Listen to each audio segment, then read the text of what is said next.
Good afternoon বন্ধুরা, রোজকার মতন আজকেও চলে এসেছি তোমাদের সঙ্গে দুপুরের মেনু শেয়ার করতে। তো দেখো আজকে দুপুরে কি কি রান্না করেছি সেটাই তোমাদের সঙ্গে একটু শেয়ার করে নিই। তো দেখো এখানে প্রথমে ভাতটা আমি বেড়ে নিচ্ছি। আজই সেরকম কিচ্ছু রান্না করিনি, আজকে করেছি ডাল বড়া। তো দেখো এখানে ডাল বড়া দিয়ে নিলাম।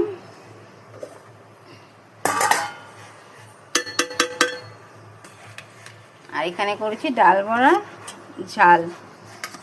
তো কারা কারা ডাল বড়ার ঝাল খেতে ভালোবাসে অবশ্যই কমেন্ট বলবে।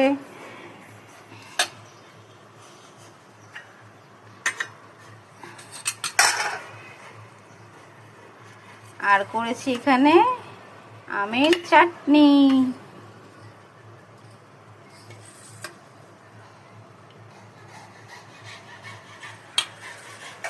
তো এই হলো আজকে দুপুরের মেনু। শুভ দুপুরের শুভেচ্ছা রইল। সবাই ভালো থাকবে, সুস্থ থাকবে।